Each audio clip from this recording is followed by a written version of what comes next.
Hey, everybody, and welcome to Multiverse Show Season 5, Episode 12. Thank you guys for tuning in. We got a nice show lined up for you guys, lots of detailed information we got to go through. First off, we got to do our introductions because it's been a little bit of a while.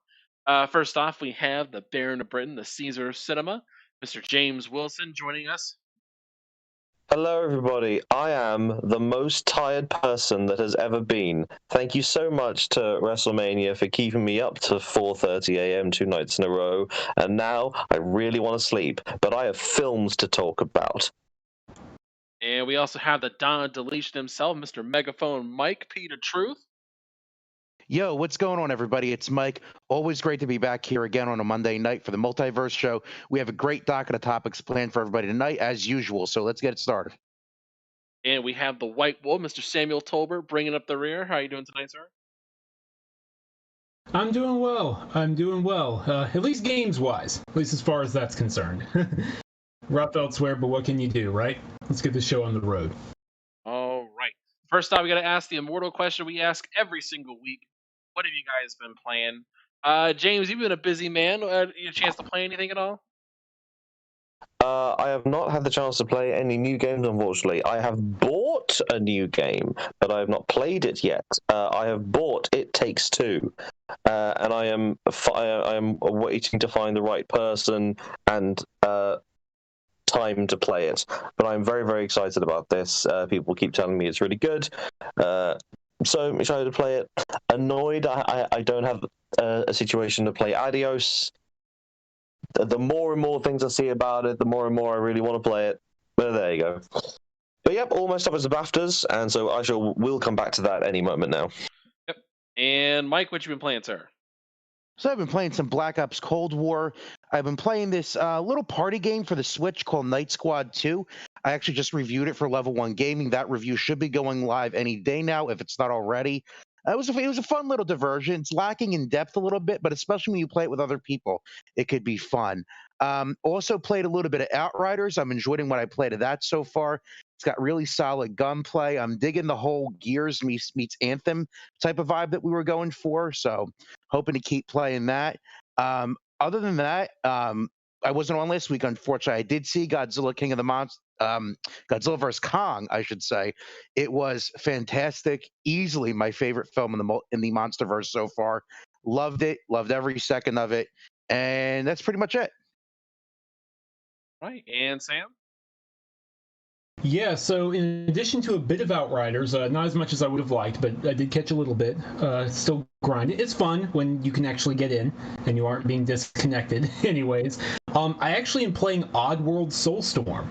Free on PlayStation Plus, the PS5 version. Excuse me, it's also on PS4 and PC, but the PS5 version is free on PS Plus right now.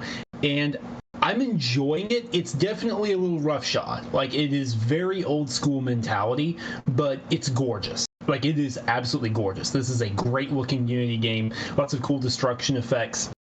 Lots of interesting environmental systemic gameplay stuff, like using this green juice to spread fires, but using water to put it out, and possessing enemies. I'm enjoying it. I'm definitely enjoying it, even though it's frustrating at times.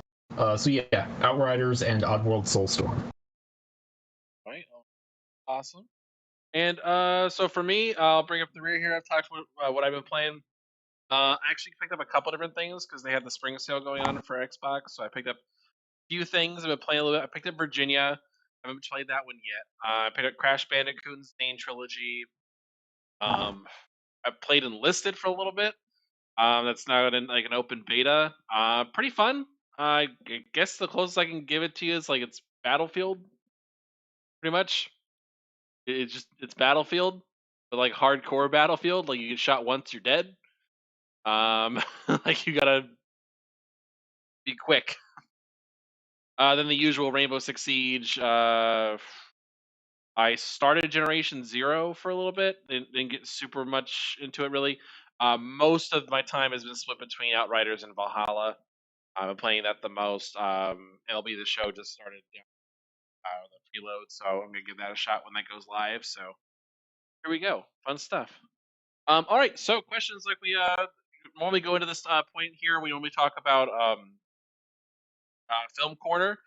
James, it's been a couple of weeks. There's been a few things that have happened in the industry. What's going on? What's the deal?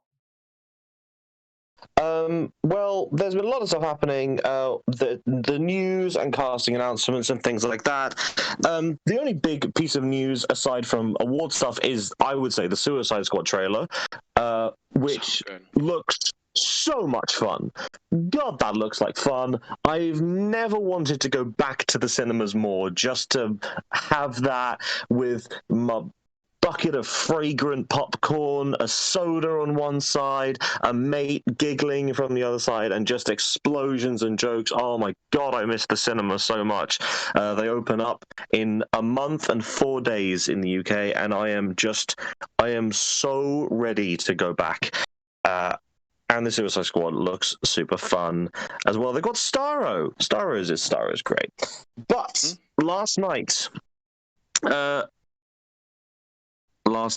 Oh God, it's so weird. Time things. Last night was the BAFTAs, the British Academy Film and Television Academy. This was our film awards. Now, I spoke before about when the BAFTA nominations came out, how pleased I was that they had nominated such a really, really diverse group of films, group of people. In the director category, for example, you had 4 female nominees. First time in history.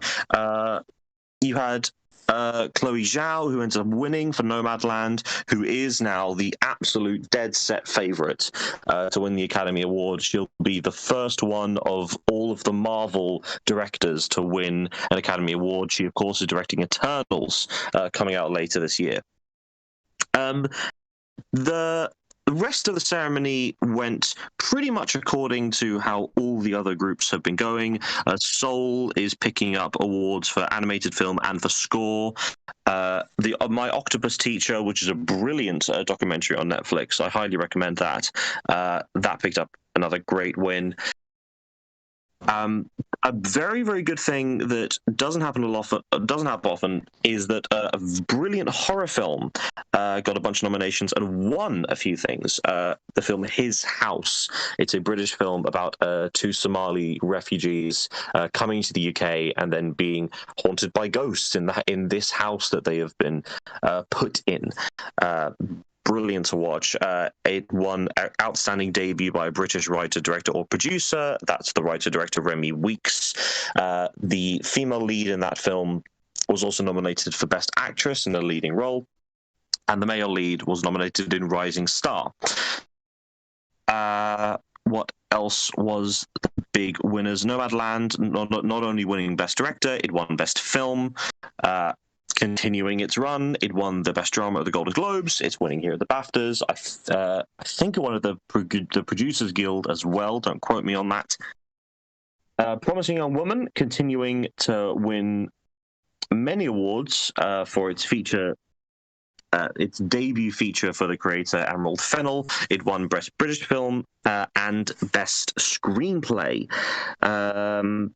Nothing that we've been shouting about. Unfortunately, no nominations for Host, which I think is a crying shame. In the 10 films that nominated for Best British Film, Host easily was one of the 10 best films of the year, if you ask me, let alone just Britain.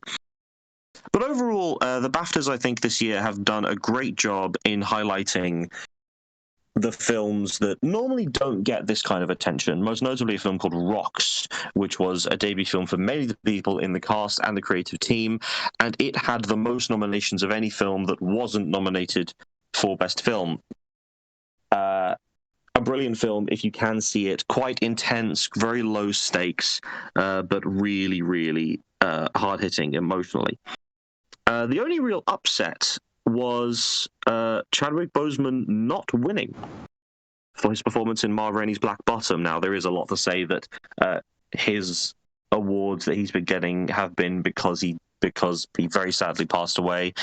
And while, of course, that is a part of the conversation in the eyes of the voters, it is a brilliant performance, and it's not surprising that he got the nomination in the first place and has been winning been receiving posthumous awards for this case. But Anthony Hopkins ended up winning, I think, his second or maybe even third BAFTA in this category for his performance in a film called The Father. I could go through literally all of these nominations and awards. But I wanted to highlight one more film just before we go. A film called The Sound of Metal. Been getting a ton of nominations in a bunch of different guilds. It's nominated for Best Film, Best Actress, Best Actor, and a plethora of others at the Oscars coming up. It won editing and sound design because it's a film about a metal drummer who suddenly loses their hearing. A film that really should be seen in the cinema because it takes away the sound and it makes you feel like you're being suffocated or audially. You get what I mean. It's weird and I can't talk right now. Yeah, I mean, the BAFTAs once again put on a great show. Awards wise, I know we can't really review a show for like how they did the telethon or the broadcast itself, but this year the BAFTAs were not great presented wise. They had two presenters who are relatively known in the UK, but you know, the BAFTAs are a big deal. They're often considered to be the second or at very lowest the third most prestigious award that somebody can win in the film industry. And I just feel like it was treated as slight by BAFTA this year. But yeah, if anybody watched the broadcast, you'll know what I understand. They were sort of giggling, and it didn't feel like they actually respected the awards that they were hosting. But that's just me. You know, when the worst thing you have to complain about in an award ceremony is that the hosts didn't take it a bit seriously, you're probably fine. So with that, we head on to the Oscars that are happening in a couple weeks. I'm just going to get the date up so we can actually find out when it is. It is, oh, the stupid machine. See, this is the problem with doing things when you're incredibly tired. You can't actually find out. April 25th. So it is in not this weekend, but the next weekend we have the Academy Awards. Who knows what's going to win? It's going to be very exciting to see. There we go. So I know you're gonna go to sleep, man. Like you've been struggling just to stay awake. So if you gotta dip out now, that's totally fine. Or we're gonna go straight into new topics here, because there's just a lot to cover. So we're just gonna like jump right into it. Appreciate your insight as always, James. For sure. All right, so we're gonna jump into this. Let's start off with the shorter one. Honestly, there's been a rumor going around. This came out from Jeff Grubb. We see him around on occasion, known for leaking things Xbox related, at least as of. So this one in particular is more about. This I don't know if probably like a step above rumor per se because it is coming from a somewhat credible source. There's some elements to this where we'll need to like say, hey, this is speculation because there's been like some little developments that are floating around over the weekend that kind of throw a little bit of this off for people. We'll go over straight into it. Jeff Grubb had said specifically that Kojima is supposedly working on a Xbox exclusive game. Specifically, there's not much information about it, but that he is talking to Microsoft about them publishing his, um, which is a pretty big shift, I would say. We know that for Microsoft, they've been looking for more like individual creator-driven talent, specifically, and like getting studios is cool, but they want to get specific people behind those talents, just to kind of not just showcase a Game Pass, but creative studios. So this would be like a pretty major get, at least for Microsoft. But we also heard this. This is the part I'll say it for now, and I'm just gonna get out of the way here. This is mostly strictly about the rumor as to what happened. Supposedly, um, the word on the street is that Microsoft was not the first person that Kojima had approached about doing publishing his next game. Supposedly, he had approached Sony and PlayStation, and they turned him down. But again, that's strictly just conjecture. That's something we've heard as really more just overglorified rumor. In this case, I want to get that out of the way first. I kind of want to get your impressions, Sam and Mike specifically. What do you feel about this? Do you think this is like a first of all? Do you think this is true?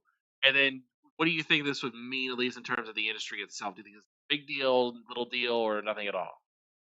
I mean, I think it's a pretty big Mu- deal. If you would have asked me this a year ago, even, I would have said that you were crazy. But I think, given the current market, Xbox is really doing a great job making inroads with Game Pass. Some decisions Sony has been making lately have been questionable, to say the least. We're going to get to that in a little bit. I do believe that there may be a shred of truth to this, because Jeff Grubb is very reliable. He's a talented journalist, and I have no reason to believe that he would just spew this out of nowhere unless he had it on solid authority that this was actually being discussed. Um, I think it's a pretty big get if this turns out to be true. Say what you will about Kojima's recent games, but the fact of the matter is, he is still relevant in today's gaming landscape. He's one of the most well-known game developers probably of all time. So it is a pretty significant get for Microsoft and Xbox if this does turn out to be true. I do believe that it's not that it's going to be a timed exclusive type of thing. Like, eventually, I believe it's going to come to PC if this happens in the same way Death Stranding did. But if this turns out to be true, it all pans out. This is a pretty big get in my in that I never would have thought would have happened even as recently as last year. Sam, what do you think? I cut you off. Yeah, no, I would back that up. Like, I wasn't the biggest fan of Death Stranding. I like Death Stranding, I just didn't love it, to be clear. But I did enjoy it. I bought 2 copies of it, so I can defend myself that way for I sure. would certainly hope so. You bought Yeah, 2 copies of it. Okay, so I have to explain that story. What happened is I pre-ordered the Steelbook edition because the Steelbook looked really nice and I wanted it. But literally a few days before the game came out, my PS4's disk drive died. And I was like, okay, I'm not missing this game at launch. But I still want that Steelbook. I'm going to bite down on the bullet and I'll just buy it digitally. You act like you actually have to explain that. You're talking to the guy who's bought like 6 copies of Fallout 4. You don't have to explain that. That actually makes sense. Yeah, but that goes without saying. You buy a dozen copies of whatever Todd makes, it goes without saying. Anyone else buys 2 copies of anything, it has to be explained. Like, this is just how the world works. Come on. Anyways, so I say that to say, like, I'm definitely interested in a Kojima game, and much like Mike said, I have no reason to doubt Jeff Grubb. If Jeff Grubb says they're working on this, they're working on it. Worth noting, even Jeff Grubb said this doesn't mean it's 100% signed. It could theoretically fall through. Deals have fallen through at the last minute. But if it happens, really cool. And considering Death Stranding, like, it sold okay, but it didn't set the world on fire sales-wise, I wonder what something like Game Pass could do with Kojima making a crazy new IP. Like, that'd be interesting. I just hope it's a survival horror game, personally. I'll just put that out there into the ether. Before we know anything about this game, before we know if it even happens, I want it to be survival horror. Just gonna make that clear. Yes, please. I second that. I want a tower defense game. Oh my Man, I want a Kojima tower defense game. In the interest of being fair here, a Kojima tower defense game could, like, I'm sure he could flip the script in some unique way. So fair. I'm not the biggest fan of Kojima, just at least in terms of his development style, because I think he just leans more towards weird. It just doesn't explain things, and I don't know. That's more like it's a stylistic thing. I don't care for, but I will give him credit. Whatever thing he makes, it's definitely unique. So Yep. I give him credit sure. there. I know personally, like, for me, I don't really care about it. If Xbox got it, I know it would mean something though. It would mean that, well, I think with Sony specifically, they've relied on having exclusive talent come to them by default for so many years. And Microsoft's strategy has been to eliminate that as much as possible. So you see things like uh, Sega with the Yakuza series, where they were just default PlayStation exclusives. They didn't even bother making it for an Xbox. All came to Xbox, let alone launching in Game Pass. So, I mean, it's just been Microsoft's strategy to try to eliminate every single one of those by default exclusive situations, and Kojima's kind of in that same kind of vein for them. So I totally understand them going after him, and I think it'll be a big get. I personally don't care about it. I'll give it a shot, but free in Game Pass, so I'll give anything a shot for games in Game Pass at this point. So there's that. Other than that, at least on this particular one, addressing the follow up rumor part, do you for the group here, do you think what's the credibility chances for you guys thinking about the Xbox? That they approached Sony first and Sony turned them down. But do you think that part is real? I think it's Or certainly does it make sense? Total BS. What do you think? I don't want to speculate too much. I certainly think it's possible. Like I think it is. I'm gonna say not guaranteed, but like more likely than not, considering the hype cycle Death Stranding had. Considering we don't know the budget for Death Stranding, but like look at how much Hollywood talent was in that game. It was not a small budget. Part of Guerrilla, there was like 40, 50 people at Guerrilla helped co-develop that game. In addition to like the 100 at Kojima Productions, it used Decima, which is Sony's in-house, Guerrilla Games specifically in-house custom engine that Horizon runs on and whatnot. It wasn't a cheap game to make. It definitely wasn't. And it got a good critical reception, and it got good sales, but it didn't blow the roof off of either. So that's a very long-winded way of me saying, especially in light of some information we're about to talk about, yeah, I can see Sony going, we're not certain this is the way we want to go. That doesn't mean it actually happened, of course. Yeah, you kind of took the words from me, Sam.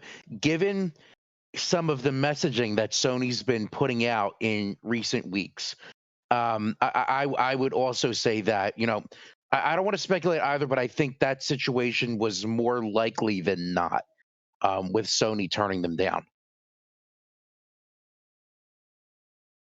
I mean, I'm in the same kind of boat. It definitely sounds real to me. And like the big thing too is that it was not unknown that they went over budget. I mean, they went out of their way to like not only seek Hollywood talent, but specifically get third-party sponsorships for a single-player game, which was strange. But I mean, I don't know. It's a very strange move. You don't really do that if you have to. But anyway. Moving on from that, we got the big piece here. This is the Schreier piece that came out actually yesterday over the weekend. And Sam, we're gonna let you take over and walk us through step by step here, because there is a lot to unpack in this article. So go ahead and take us away, Sam. Yeah, all right. So, like Ivan said, credit where credit is due. Schreier did not skimp on this one. This one, if you can, I actually encourage you to go read it yourself. It is worthwhile to go read on Bloomberg. So I'm not going to read the full thing here because we'd be here for a while. So I'm going to try and break it down bullet point by bullet point, and then at times I'm going to ask questions to you guys because there's some necessary background information for understanding why this is a big deal. Have either of you heard the long rumored, I've even brought it up from time to time, quote, secret Sony San Diego studio, unquote? Have you heard that? Have you seen that? I have not bandied around. I have not either. Okay, all right. So that's been a big thing for a while. Not just among fanboys, like among journalists as well. Like there has been an understanding that Sony was very quietly for a while now, actually since like early 2018, if not sooner, secretly building a San Diego studio to work on some sort of big existing adventure game.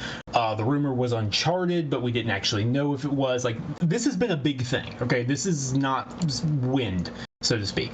That's the background information. But the pitch, the headline for Schreier's piece here is Sony's obsession with blockbusters is stirring unrest within PlayStation empire. And It's hard to disagree the way he lays things out. We all heard about what happened in Japan Studio. We've been over that in the past. He didn't break the information here. But what he breaks down is Sony has a support team called the Visual Arts Service Group, if you follow. And they are the unsung heroes, quote. His words, not mine, but it's true. They help out on all the other games very quietly. You don't hear about them a lot, but they help out and they do animation, they do artwork, they do support stuff. You know, they clean stuff up, they help finish games at Sony. That's cool. That's fine. Support studios are a big deal these days. But this team, some of this team, decided, hey, we want to make our own game. We don't just want to be the support guys anymore. We want to prove that we can hang with the big dogs, quite literally. And led by Michael Mumbauer, he was the studio head, he's left now, recruited a team of about 30 from the 200 or so at the support studio. And the idea was, let's prove ourselves with a remake. Let's remake a game. For some reason, they chose to remake The Last of Us. You know, the critical hit Last of Us that has sold millions upon millions of copies. It's critically acclaimed. It got a remaster for the PS4 that runs at, I think, 4K 60 on the PS5. That Last of Us. They decided to remake that Last of Us. And what they did is they decided to remake it within the Last of Us Part 2 engine. So the idea is it would be The Last of Us, but with all the improvements from Part 2, like the new gameplay features, the new accessibility features, that sort of thing. Long story short, Herman Hulst, who became president, head of SIE as a whole, all the studio heads come to him, took a look at their progress, it appears last year, and didn't think it was coming along very well and thought it was very over budget, and he handed it over to Naughty Dog. He encouraged Naughty Dog to come in and finish it. And what happens is, well, you have one team that are trying to prove themselves, and then you have Naughty Dog, many of whom actually made the game. So whose voice, when there's a meeting and a decision, whose voice carries more weight? Spoiler alert, it's the people from Naughty Dog. And so Mumbauer has left, the leadership of this small team is gone, and they are jokingly referred to as Naughty Dog South, and now this remake of The Last of Us is being worked on by several dozen people at Naughty Dog and whatever's left of that new team. Mumbauer departed by the end of 2020 alongside the other leadership. It's not clear what's going to happen to them from here on out. That's part of the story. You're with me so far? Any questions? I'm here with you. All right. So here's where the shoe really dropped. You're familiar with Ben's studio. Did either of you play Days Gone? Never got a chance to play it. I just got my PlayStation 4 Pro back yesterday, so maybe. Okay. No, I didn't play it. Mike. All right. I did not play it. So Days Gone. Yeah, that's fine. Very quickly, Days Gone came out. It didn't review super well. It was fine. It got a 71. A lot of criticism for the bugs and some repetitive elements, but it sold very well. Like, it sold very, very well. It consistently charted on NPD, to the point where their analyst I know, shout out to Benji Sales out there, who has publicly said he's confused why Sony didn't share the sales numbers, because they were really good. Like, the game sold really well. It resonated with the PlayStation hardcore. Ben pitched a Days Gone 2 to Sony in 2019 per Schreier, and were turned down. And we're told, nope, you're not going to do that. And instead began acting as support to Naughty Dog. Half of Bend was told, you're going to make an Uncharted game, and Naughty Dog is going to supervise it. They're going to be in charge, check marking everything to make sure it's good. And the other half have been helping Naughty Dog with a multiplayer game. Spoiler alert, that multiplayer game is the Last of Us Factions that was not able to ship with the game proper, but Naughty Dog said it's coming at a later date. And evidently, this caused frustration. Leadership at Bend left. This is why you saw some of the guys who founded the studio, some of the guys who were really behind Days Gone, departed. And they were concerned at the studio that they were going to become Naughty Dog North, to the point that they just got their wish to leave, and they are no longer working on Naughty Dog projects. They are now being allowed to work on new IP instead. So basically, the summary here, this is just me, I'm interested in y'all's take on this, is there's a weird focus, not even weird, it's understandable business-wise, weird is the wrong word, there's an above all else focus on Naughty Dog. There's an above all else focus on the biggest of the big, the best of the best. If it's not Naughty Dog quality, we're not sure we want it. And I think there's some things that implies for PlayStation moving forward, some of them good, some of them bad. But I'm interested in y'all's take on that. Yeah. Well, let's start talking specifically about what happened with Sony Bend first. We'll talk about remastering or remaking Last of Us in a bit. I want to focus on this particular part first. So, Sure. at least when it comes to Sony having what happened with Bend in particular, I feel like, and well, I'll preface it this way: with Sony, they have adopted a very strong critics first approach. Sales of their major games are kind of a secondary concern to them. What they care about first and foremost is awards. And not only getting awards, but getting high scores. They care about that prestige, like mega blockbuster status there, but mostly getting high critical awards for whatever game it is. They've been like this ever since Last of Us 1 came out. That's been their major focus on games. If the game doesn't get high critical scores, even if it sells well, they don't make a sequel. You don't see it do that. Like when Killzone Shadowfall sold pretty well, but that was towards the beginning of the PlayStation 4 generation. Basically, was bundled in with it, but it did not score well critically. You don't see another Killzone. Like this is what they've been doing. If it sells well, that's definitely like a thing that they do keep in track, but it's mostly based on that the critical status. If they don't feel like the franchise has that capability of getting to like 85 plus or higher on the Metacritic score, they're not going to bother making a sequel. Like this is just kind of what they've been doing. For right now, Sony's major push, and you can see it as a whole company, has been not only getting critical awards but also expanding their platform.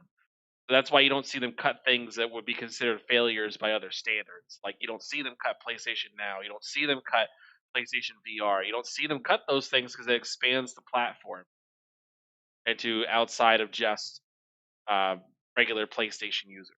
Like that's what they're doing, and they want to have their games be like media darlings for every single one that comes out and be major selling point. So they're not going to waste time on mediocre franchises. I That's my take in just in terms of what they normally are doing at this point. And so seeing them not greenlight a Days Gone 2 makes sense. Because I mean there's only so much you could do for that kind of game. I don't know where you would go with it. In terms of that, like that whole setup, the Sony formula, where you have main character, have them be sad, have family member or stand-in family member, build emotional connection, have someone die. That whole formula just doesn't work for that particular franchise because if you go that route, it's going to feel very Last of Us-y because it is also a zombie game.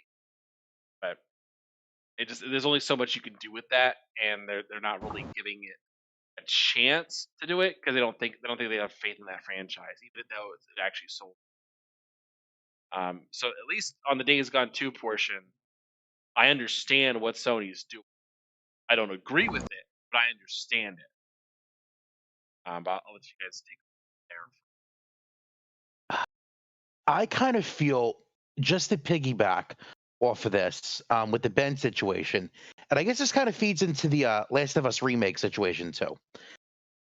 I feel like not only is Sony focusing on putting out the critical darlings, the games that are going to be highly reviewed critically, like you were talking about, Ivan, I feel like beyond that, they're focusing on putting out big budget AAA experiences with all of their games. And I'm not saying that there's necessarily anything wrong with that. That's their mindset. And if they're going to be embracing this multi-platform mindset in the near future, I suppose that makes sense for them from a business perspective also. But from a gamer's perspective, there is value to be had with those, smaller AA type of experiences, indie type of experiences, and games in the past that have released the last generation and this generation, games like What Remains of Edith Finch, games like Adios, games like Ori and the Blind Forest.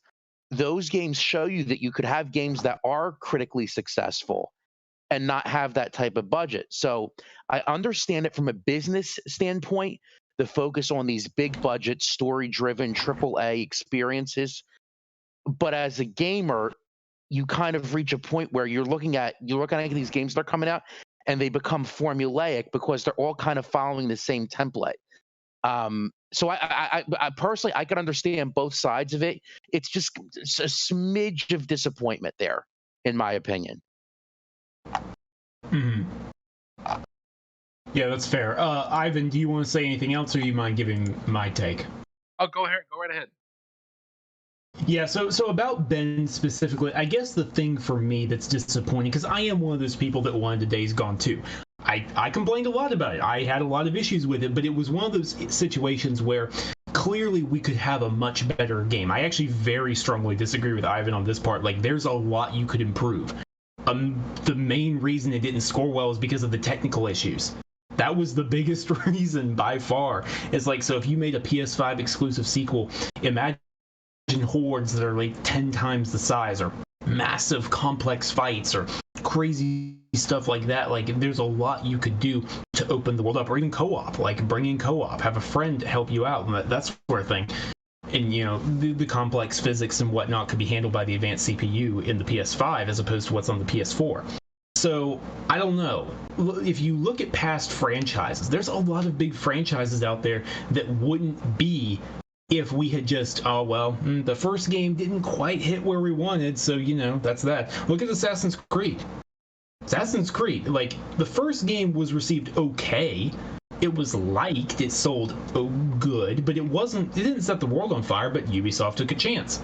Then Assassin's Creed 2 hit, and now look where we are with that whole thing. It spiraled out of control. It's ridiculous at this point.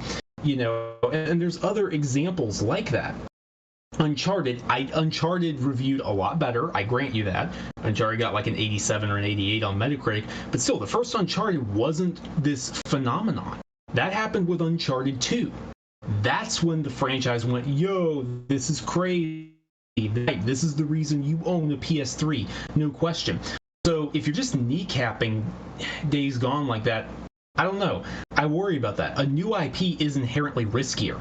That's the thing. I'm glad Bend is getting to do their own thing and they're not Naughty Dog North at this point like they feared becoming. But how much time just got wasted for that? They essentially just had the clock reset. So best case scenario, literally the best case scenario, is we see their new game in 2024. Probably not even that soon, because new IPs usually take longer than existing franchises to develop. So that's the frustrating thing for me. That's a big gamble. That's a lot of time. What happens if that new IP doesn't pan out for them? Days Gone 2 might have not been The Last of Us, but it was probably the safer bet. I don't know. Like, it doesn't make sense to me, business-wise. That's my issue. And I will say this much: at least when it comes to Sony, they have positioned themselves with the tentpole model. I'm going to give a brief little, not a rant, but just a quick little bump here, so you have an idea what we're talking about. So normally in the film industry, you have a mixture of different films that come out, and normally you have like high budget films, low budget films. You kind of you get a mixture of a couple different things. Now, at least when it comes to certain titles, at least for video games, you normally have a mixture of those types of things. Big budget, small budget. The idea is that hopefully one of the small budget games will be a runaway success, and so a little bit of money put in, a lot of money taken out. That's kind of one of the hopes there. But the idea is that you spend your big budget titles, yeah, you put a lot of money into it, but you get a lot of money out of it. In terms of film, we've seen kind of this adoption of this tentpole model where every year, I use Disney as an example because it's the easiest one I could point to, and you've definitely seen this, at least in terms of see this a lot when you, at least especially over the pandemic, you can tell with Disney a lot, which ones they consider their big titles and their small titles. So for them, you'll have a situation like, okay, let's talk about last year as an example. Last year, Disney did not consider any of their Pixar movies tentpole movies because they put them immediately into Disney Plus with no charge. But for them, you saw like they kept pushing back Black Widow because that was a high budget movie and they want to get a high return on it, so they're waiting for theaters to open. And they're putting it behind a $30 paywall. So if you want to watch it through the app, you have to pay extra for it. You have a situation like where you put it in Mulan, where that was a big budget live action remake, and that is a tentpole movie for them. They put it behind a paywall. There's certain films where they have to succeed, otherwise they don't justify their existence. However, with that particular model, you're normally picking surefire hits you know are going to make a lot of money. But if one of them fails for any particular reason, they're screwed. They got to make their money back somewhere else, somehow else. And in video games, it's a different story as opposed to film. Film, like you make merchandising stuff, you can make money back off of that. You can do it based on at-home streaming deals. You can make it that way. Video games is a different story, especially right now, where at least with Sony, all they really have to do with a game is like, hey, here's $70 game. It doesn't sell well. You don't make your money back. You maybe put on PlayStation Now, but there's nothing really you can do about it. You can sell it at a discount later, but you can't do anything with that property later. It just it's dead. Not making any extra money for you. There's no other outside revenue source for you to get it. Xbox has a different story. If even if it's not one of their games, they can just put it in Game Pass, and it becomes a big get all of a sudden. And everybody starts going in Game Pass. So it's a different story for them. But at least for Sony, if you adopt that model, it's you think it's a safe bet. But if something happens, it's a loss, and you lose, and it's not. You don't get that money back, and there's not much ways of recourse to get that money. Xbox, I mean, if I had to compare them to a studio or something like that, it's probably Warner Brothers right now, where they just had a mixture of a bunch of different types of stuff going on. Like they have their own big budget AAA franchises, and they make those games. I wouldn't say they ever like hit it completely out of the park. They're not like beloved per se, but I know that's heresy. Halo's so loved. But it's not to the same level in terms of storytelling or anything like that. But it does well. It brings in money and people like it. Fun. Like there's nothing wrong with being fun. But they also get those small titles where like, hey, runaway success. Like Ori and the Blind Forest is a great example of that. That was not a huge big budget AAA game. They put a lot of time and effort and care into it, and it has runaway success. And that's kind of what they hope for. It's a mixture of different projects that can see returns with them. But it also gives people creative freedom. So that's my general spiel about Bend and that particular. And the other problem that I have with this current Sony is that they have a long history, and I feel like they're, just kind of sitting on a lot of really good IPs that they have in the past, and they're not doing anything with them because it doesn't fit X template that they're going for. I'm talking about game Warhawk. God, what's going on with Twisted Metal? Great game. Most of the games in that series have been really, really good. What's going on with that? Jack and Daxter. There's a very vocal group of PlayStation fans that's dying for a new Sly Cooper game, and they're sitting on these IPs and not doing anything with them because they don't fit X mold. At least that's how I perceive it. No, I don't disagree with you, Mike. And I think that's actually what makes this so wild, that this team I get wanting to prove yourself, that's fine, but you choose to remake The Last of Us? Right, like why? This is a game that's not even 8 years old and has already been remastered once. There are tons of games you could have chosen to do a remake and prove yourself that I know could have been under budget. but they would have had a smaller budget than remaking The Last of Us. Like, there's just no way they wouldn't have been. So I'll I say don't it. know. I'll tell you why. I'll tell you why. HBO. I guarantee yeah, but you, this was if they, before that happened, dude. I No, know, this was greenlit before that happened. However, this would be why. Imagine the synergy here. New series launches on HBO simultaneously. The remake of Last of Us with Pedro Pascal's face on it. And they just reskin everyone's face to look like whoever the HBO characters are. No, I know you're galaxy braining here, but that's not what happened because this was greenlit before the HBO series. Oh, I bet it was greenlit. Well, I bet it was greenlit. But they would be thinking, oh, there's an opportunity here. But no, they wouldn't have been. They literally, no one knew about that before it even happened. Like, they were siloed off from. I get why you're galaxy braining, and it certainly is synergy. Like, and I'll agree with you in the sense that I think that's why they're finishing it.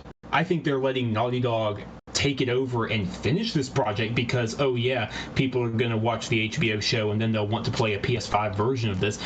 We saw sales of The Witcher 3 like skyrocket when The Witcher show came out. How much more for something like The Last of Us if there's a PS5 version? I think it's just a fantastic coincidence that it worked out that way for them.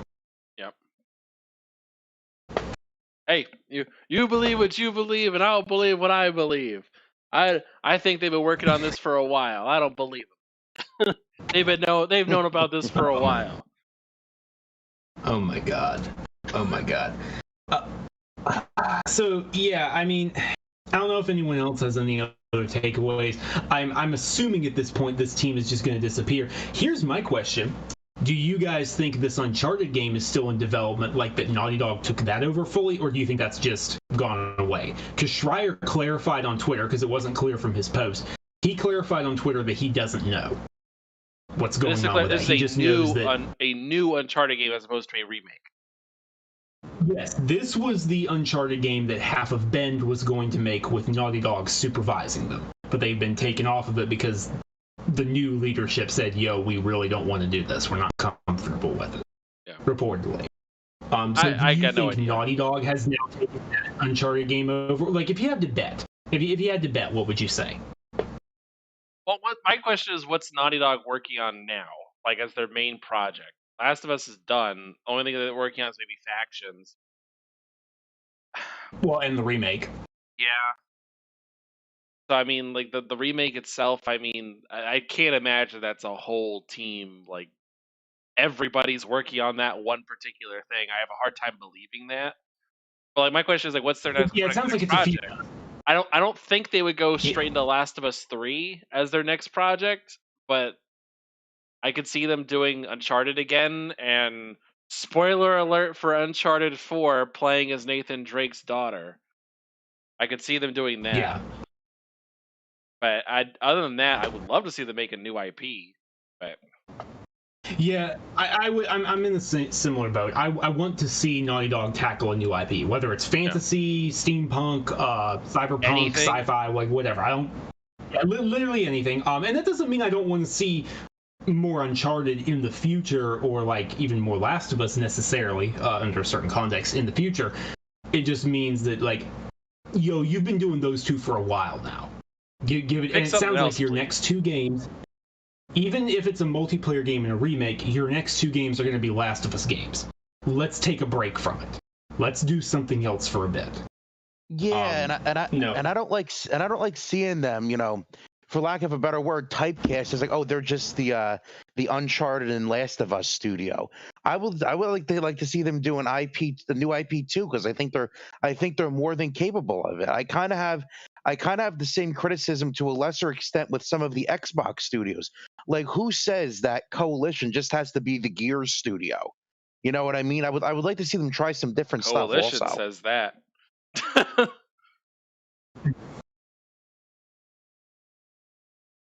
But no, man, yeah, I agree with you. I think I would love to see them have a little more diversity there.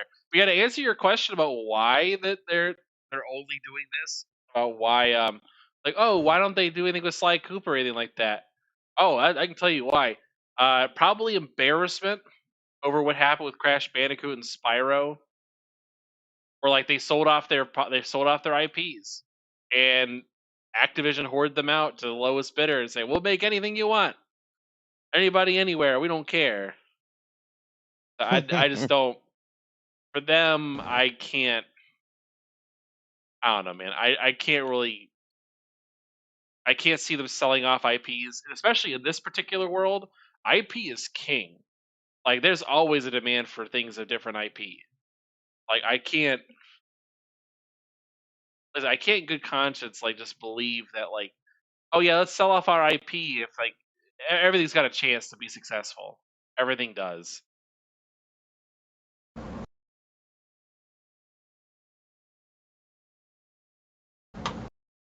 So that's my little spiel on Yeah, that. no, I think we're all mostly on the same wavelength, all things considered. And look, just to be clear, because yes, I'm the biggest fraud. Of course, I'm going to. You'll catch me playing the PS5 remake of The Last of Us. Who do you think you're talking to? Like, of course I will. So before you even try to clip me complaining about it and then see me playing it later this year or whenever it releases, just go. I'm just gonna go ahead and get that one out of the way. Yeah. I mean, I understand. Like, I mean, if they do it, I'm probably not going to play it because I don't really care for Last of Us anyway. I mean, they would have to make some pretty big changes, like redo the story or something like that. I don't know. Do something big. Anyway, that's my thing. Anything else regarding this, Sam? I know you want to kind of like bring up, at least in terms of I know we want to talk about like the follow up there, because there was a interview that happened with David Jaffe's podcast, who had Jeff Ross on there, who used to work there.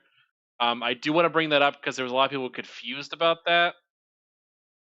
Yeah, that's worth bringing up. So, the nutshell version of that is there was some miscommunication. For some reason, people thought that I don't understand how this happened. I went back and listened to that section of it. I don't understand how this happened. People thought that Jeff Ross was denying it and was saying that Days Gone 2 was actually in development. I went back and listened, and he didn't say that. It's mostly just David Jaffe yelling, and Jeff Ross is kind of looking uncomfortable through the whole thing, if I'm being perfectly honest. That's mostly what it was. But then after that on Twitter, and this is the most telling part to me, I don't know if you all have a different read, Jeff Ross says, yeah, thank you for tuning into the interview. Just remember, @Jason Schreier is a journalist, which means he can be a lot more honest than I can. So, look, y'all, if he's saying, hey, this guy who just wrote this article about things, he can be more honest than I can, like, come on, there's only one way to read that. He's telling you it's real. Like, I don't know what to say if someone doesn't believe that. That's just me, though. No, and really that's what the case is here. Like, David Jaffe doesn't like Jason Schreier. We'll make that abundantly clear. Jason does not pull punches really for anybody. Like, I know a lot of people in Sony, and Corey Barlog and Neil Druckmann don't like him specifically. They've gotten in tussles on Twitter several times. It's not a unheard of situation, but it's more of kind of funny, I guess. See them still have this issue and not be able to act like adults about anything and acting immature. But that's kind of where they fall. But yeah, a lot of people don't like I said Neil Schaefer. No, a lot of people don't really care for Jason Schreier in terms of his reporting style. But I'm not particularly surprised. So, but it came off as like, you know what, your reporting may be right, but I hate you, so screw you. But yeah, having Jeff Ross come out and basically be like, yeah, I can't say otherwise, but basically right. It's very It's very Mr. Incredible. Bob going, I'd like to tell you, but I can't. I'd like to tell you to go to this floor, but I can't. Like, It's the same energy. It's the same vibe. Yep. But yeah, that kind of covers it. Anything else about this, Sam, you want to bring up before we move on? I hope we one day get Days Gone 2. I'm rooting for the best. I actually like PlayStation blockbusters. Like, I don't have a problem with them focusing on blockbusters, even, more so than other types of games. Just can't have any failures if it goes that way. So I hope it works out. Anything for you, Mike, before we move on, or we got here? Nah, I'm good. All right. Anything else you guys want to talk about before we get out, leave the door here? Any topics at all? So, Well, very so quick. one thing, very, very. Oh, so sorry, Sam. You can go. No, I was just going to ask you what you thought of Godzilla vs. Kong, because I know you saw it, but you weren't here when Ivan and I talked about it. That's all. I thought it was fantastic. Just the right amount of cheese. Nice.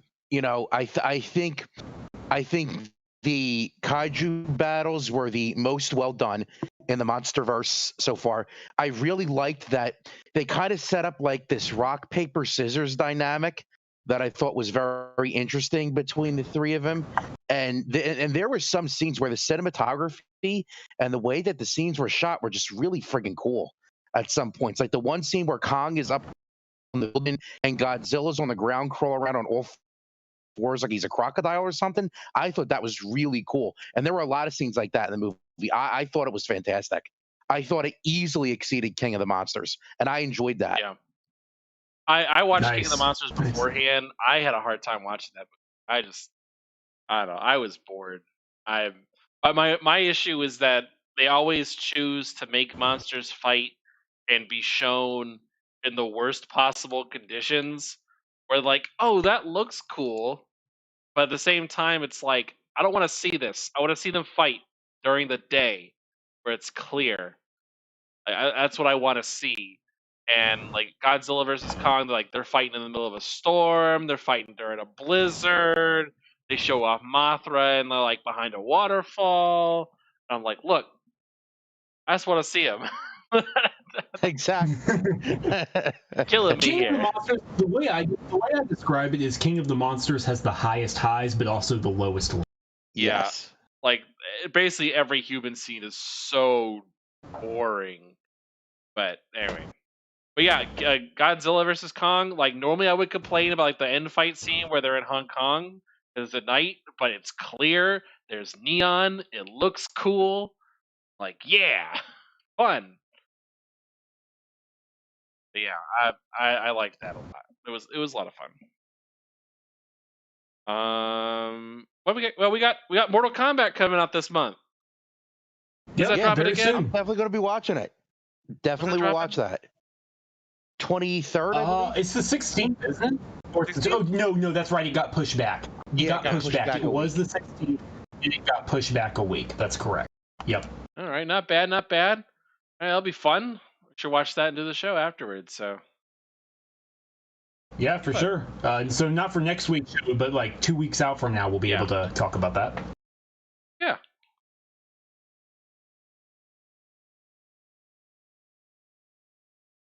Yeah. I think that kind of covers our show for today. Anything else before we move out? Only Nothing other for me. thing I just wanted to mention real quick. So apparently there is a Twitter user by the name of Forest_reviews. And I thought this was significant because I actually think John, if I'm not mistaken, from Digital Foundry picked up on this. Apparently, there is a component inside the PS4 called the CMOS. Abbreviation is complementary metal oxide semiconductor. You don't have to know what that is. What you have to know is, and I'm not a big tech person, but this is basically a battery-powered device inside the console that basically powers the internal clock. A lot of PCs and other consoles have the same thing in it. Pretty much they all do. So the issue is when the battery in that CMOS unit dies, you cannot play any games on your PS4, even physical games, without connecting to the internet first to verify the time. Now, game collectors, people that are fans of retro games, this might be a little bit of a problem in the future because right now, if I wanted to, I could break out my Super Nintendo, I could hook it up, I could play whatever games I want on it, no problem. All right. Now, Let me 10 let me years. interrupt you. Let me interrupt you for just a second. So people are listening are not going to know what we're talking about here. There has been this big fight going on Twitter and a couple other places about physical ownership. There's this big discussion Yep. about this for a long time. A lot of people are trying to say they're against Game Pass because they don't actually own any games. And then it turned into like, well, if you own it digitally, you don't own the game technically. And then, like, some Xbox guys, a couple other people were firing back, saying, "Well, technically, if you own the game physically, you don't even really own the game. You still just own a license to it." And people were like, "No, I can just play that game whenever." But I saw you talk about this over the weekend, and talk to you about Yeah, this this specifically. Go ahead. I just want to give people a background real quick. We go further. yeah, this kind of shoots a couple holes in that philosophy about physical game ownership, because the issue is, like I was saying, right now I could take out my Super Nintendo, I could take out my older console, my PS1, and I could play games on that, my physical games right now, no problem. However, if you fast forward from now, maybe 10 years down the line, if that CMOS battery dies inside your PS4 and those servers get shut off and you can't connect to the internet to verify the time after the battery gets replaced, those physical games that you own really mean nothing. You're not going to be able to play them. So, it's kind of sad to say, but it seems as though physical game ownership is less important now than it was in the past. And as a corollary to that, I'll say this also once again proves why backwards compatibility and game preservation are so important when new console generations come out. Yeah. Yeah, for sure, man. Because imagine, like, mercifully, all but like 8, it was 9, one of them got patched, all but like 8 PS4 games can be played on the PS5. So mercifully, there's not really an issue there because, like, all those games come forward. But imagine if that hadn't been the case. How bad that would have been. Yeah, for sure. Yeah. All right, I think that covers everything we're going to talk about this evening. Anything else before we move out? Nothing from me. Thanks for bringing that up, Mike. Yeah, Yep, definitely. I thought it wanted to was bring that up. I'm interesting glad when you I saw that. remembered. All right. We do our outros. Mike P. the Truth, sir. Where can the good people find you, sir? What's the best way to connect with you on the gaming systems and on Twitter? All right, guys, you can catch me on Twitter at The Truth of Mike P, on Xbox and Discord, Mike P. The Truth. You can also check out what I write on Level 1 Gaming at lv1gaming.com. All right. And Sam, where can people connect with you, sir? Yeah, you can find me on Twitter at Samuel Tolbert, that's Tolbert, and you can find my long backlog of features and a couple of upcoming things on Windows Central, Android Central, and iMore, although all my news and whatnot for now is over at Tech Radar, giving those folks a hand. And I'm Anchorman V2. You can find me on Xbox, PlayStation, all the rest of that Anchorman V2. However, on Twitter, it's a Multiverse Show. You can find me on there. That's pretty much be a permanent thing. Fun stuff. We got big things coming up for you guys in the future. Stay tuned. We thank you guys for tuning in. It's always a good time talking with the boys.